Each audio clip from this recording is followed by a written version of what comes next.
नमस्कार। स्वागत है आपका न्यूज लॉन्चर पर। मैं हूं अशोक वानखेड़े। लेकर आया हूं एक विशेष कार्यक्रम। खबर ही ऐसी है क्योंकि जम्मू कश्मीर के पहलगाम में जब आतंकी ने आतंक मचाकर कई भारतीय सैलानियों को मार डाला, करीब करीब 27-28 मौतें हुई, पूरा देश हिल गया।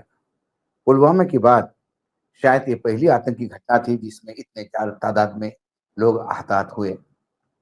इससे कई जम्मू कश्मीर में शांति वापस आ रही थी। जम्मू कश्मीर के लोगों को अच्छा टूरिज्म, क्योंकि टूरिज्म उनका बेस है, वहां पे टूरिज्म भी बढ़ रहा था, लोगों को रोजी रोटी चल गई थी। लग रहा था कि वही पुराने दिन कश्मीर में वापस आ रहे हैं। पहलगाम तो बहुत इंटीरियर में है, कोई बॉर्डर एरिया नहीं है अनंतनाग जैसा कि जहां आतंकी आते जाते रहते हैं और ये करते हैं। लेकिन आतंकियों का जो मॉड्यूल था, जो टारगेट किलिंग, कैसे चूक हो गई, क्या हो गई, इस पे तो हम कई बातें कर चुके हैं। उसको लेकर एक नरेशन सेट करने का प्रयास भारतीय जनता पार्टी की तरफ से हो रहा है कि ये हिंदुओं का नाम पूछ पूछ के, धर्म पूछ पूछ के मारा, ये मुसलमानों के खिलाफ है। एक तरफ वो आतंकी जो उन आतंकियों के बराबर आतंक भारत में मचाए हुए हैं कि कश्मीरी बच्चों को कहीं से ढूंढो, उनको वापस भेज दो, मुसलमानों का बहिष्कार करो क्योंकि हिंदुओं को मारा है। दूसरी तरफ लगातार सोशल मीडिया में जो सैलानी वहां बचे हैं वो पोस्ट पे पोस्ट डाल रहे हैं कि वहां के मुसलमान भाइयों ने हमें कैसे हमारी जान बचाई। वो कृतज्ञ है उन मुस्लिम बंधुओं के कि उनका परिवार आज सुरक्षित वापस घर लौटा है। और जब वो उनके पोस्ट पढ़िए, उनके पत्र पढ़िए, उनका लेख पढ़िए तो आंखों में पानी आ जाता है। सरकार को सवाल पूछ रहे लोग कि आपका इंटेलिजेंस क्या कर रहा था, वहां सिक्योरिटी क्यों नहीं थी। ऐसे कई सवाल है। पहलगाम हमले के बाद न्यूज लॉन्चर रोज 8-10 प्रोग्राम करके कई सवालों को, कई लोगों के सवालों को शब्द दे रहा है। लेकिन इसी जो भारत पे, भारत के समृद्ध, भारत की अस्मिता पे हमला ये है, हमारे लोकतंत्र पे हमला ये है। सरकार ने तुरंत जो पाकिस्तान के खिलाफ कदम उठाने थे उठाए, हो सकता है और भी कड़े कदम उठाएंगे। लेकिन राष्ट्रपति को ब्रीफ किया गया, कैबिनेट की meeting, cabinet committee on security, उसकी मीटिंग, सारी मीटिंगें चल रही है। इसी के बीच सर्वदलीय बैठक बुलाई गई क्योंकि जब ऐसी कोई आपदा आती है तो सारा देश एक हो जाता है। वहां फिर अपने राजनीतिक मतभेदों को भूलकर लोग इकट्ठा होते हैं और फिर राष्ट्र के पीछे खड़े होते हैं। मुझे याद है जब निक्सन के साथ इंदिरा गांधी जी का झगड़ा हुआ, व्हाइट हाउस में प्रेस कॉन्फ्रेंस को बैन करके इंदिरा जी भारत आ गई। आती सी सबसे पहले उन्होंने किसी को बुलाया होगा तो अटल बिहारी वाजपेयी जी को, जो विपक्ष के नेता थे। उन्हें जब इंदिरा जी ने पूरा वाकया बयां किया तो अटल जी ने इंदिरा जी को आश्वस्त किया कि देश आपके साथ है, हम सब लोग आपके साथ है, क्योंकि ये देश की अस्मिता है।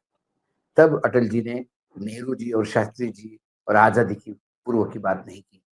ये उनका बड़प्पन था, इसी के लिए, इसी वजह से उनको स्टेट्समैन कहा जाता है। लेकिन यहाँ दो टके के नेता दुबे जैसे जो भारतीय राजनीति में है, दुर्भाग्य है अटल जी के ही पार्टी में है, वो बार बार इस बात को रेखांकित करते हैं कि पाकिस्तान के साथ Indus water valley, Indus water जो ट्रीटी हुई है वो नेहरू जी ने पाकिस्तान के फेवर में की थी, अब मोदी जी ने उनको तोड़ दिया। उस पर भी कभी बात करेंगे। वो ट्रीटी क्या थी, कैसे तोड़ सकते, क्या तोड़ी कि नहीं तोड़ी, गीदड़ भपकी है, इस पे भी एक बात होगी। लेकिन वर्तमान में जब सर्वदल बैठक बुलाई, उसमें सर्वदलीय बैठक में खुद कांग्रेस की तरफ से, जो सबसे बड़ी पार्टी है बीजेपी के बाद, जिनका सबसे बड़ा 100 से ज्यादा, 100 के आसपास जिनके विधायक सांसद हैं लोकसभा में, वो खुद उनके राष्ट्रीय अध्यक्ष मल्लिकार्जुन खड़गे और उनके लीडर ऑफ अपोजिशन जो है प्रतिपक्ष नेता राहुल गांधी स्वयं उस मीटिंग में आए, क्योंकि ये देश के ऊपर हमले की बात है। दूसरी तरफ टीएमसी की तरफ से सुदीप बंदोपाध्याय आए, समाजवादी पार्टी की तरफ से रामगोपाल यादव है, आरजे की तरफ से प्रेमचंद गुप्ता है, आम आदमी पार्टी की तरफ से संजय सिंह है और टीडीपी की तरफ से विष्णुकांत रायलू है। ये सब वो लोग हैं जो अपने पार्टी में वजूद रखते हैं।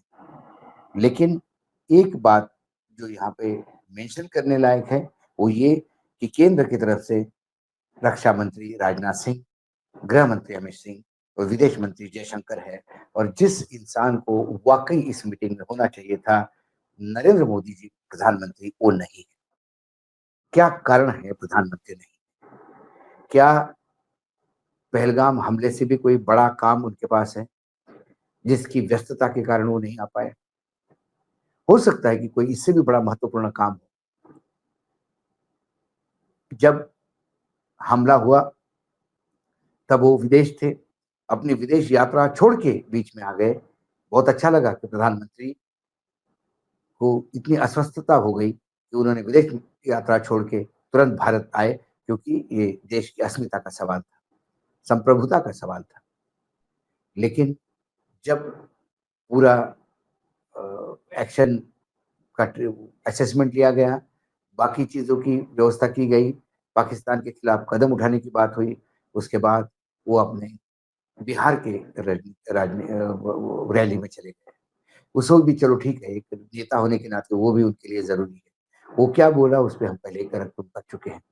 लेकिन सर्वदलीय बैठक में प्रधानमंत्री का ना होना ये बहुत खलने वाली बात है।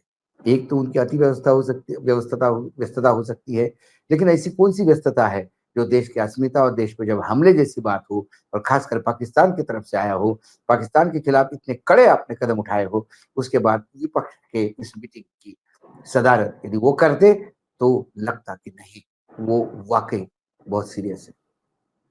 दूसरा ये हो सकता है कि वो इतने बड़े अपने आप को समझते कि विपक्ष के नेताओं के सक्षम बैठना वो अपमानित समझते हैं। ये एक दूसरा कारण हो सकता है, क्योंकि हम सिर्फ कारण की मीमांसा कर सकते हैं, क्योंकि ये तो प्रधानमंत्री ही बताएंगे कि वो क्यों नहीं। एक ये हो सकता है कि उनका अहम इतना बड़ा हो क्योंकि वो अपने आप को अविनाशी कहने लगे, अपने आप को नॉन बायोलॉजिकल कहने लगे।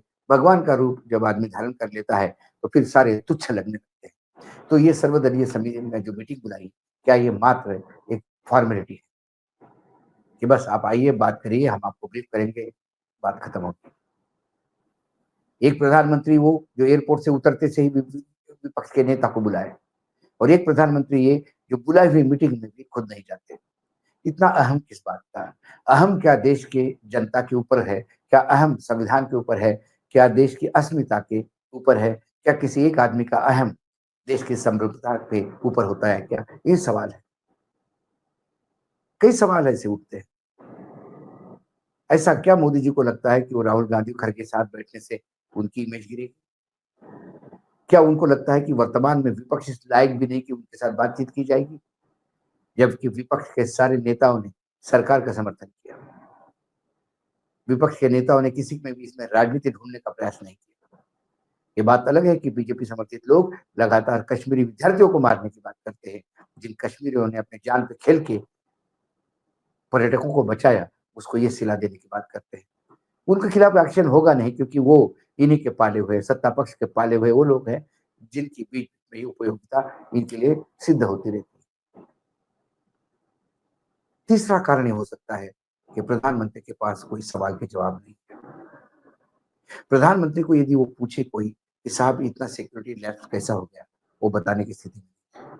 प्रधानमंत्री को कोई यदि पूछे कि आपका जो इंटेलिजेंस था वो कैसा फेल हो गया, शायद ये बताने की स्थिति में वो नहीं है। क्या उनको पूछेंगे कि आपके पास इंटेलिजेंट इनपुट था कि आपका दौरा रद्द रद्द किया आपने जम्मू कश्मीर? ये उसका जवाब उनके पास नहीं। आपने पानी रोको ट्रीटी तो कैंसिल कर दी। आपने इंडस वैली ट्रीटी जो है, इंडस वाटर ट्रीटी आपने कैंसिल कर दी। लेकिन क्या पाकिस्तान को जाने वाला पानी आप प्रैक्टिकली रोक सकते हैं? क्या वो इंफ्रास्ट्रक्चर आपके पास है? इन सवालों के जवाब उनके पास नहीं। ये आतंकी इतने अंदर तक कैसे आए? इसका जवाब नहीं होगा। सारे सैलानी बिना सिक्योरिटी के कैसे हुए? इसका सवाल नहीं, जवाब नहीं होगा। क्योंकि ये मीटिंग सिर्फ ब्रीफिंग के लिए नहीं है। कुछ विपक्ष अपने भी सवाल पूछेगा, जिसके उत्तर इन लोगों को देने होंगे। लेकिन ऐसी कई चीजें हैं जिसको देख के लगता है कि प्रधानमंत्री या तो जवाब उनके पास नहीं है इसलिए नहीं आ रहे हैं, ये भाग रहे हैं उस मीटिंग में। और यदि उनको लगता होगा कि वो बहुत बड़े हैं और ये तुच्छ विपक्षी के साथ क्या बैठना है, तो फिर आप मान लीजिएगा कि इस आदमी का अहंकार इतना बड़ा हो गया कि अब लोकतंत्र से तानाशाही की तरफ देश जा रहा है। और यदि वो बहुत ज्यादा व्यस्त है, तो आप ये मान लीजिएगा देश की अस्मिता, संप्रभुता और देश की जो जनता है हमारी, हमारे भाई 27-28 मारे गए, उनका क्या इनके नजर में कोई मूल्य नहीं, कोई दूसरा काम इनके लिए इतना महत्वपूर्ण हो गया कि इस मीटिंग में नहीं आए। प्रधानमंत्री को इस सर्वदलीय मीटिंग में नितांत आवश्यकता थी, क्योंकि देश प्रधानमंत्री के नेतृत्व में चलता है।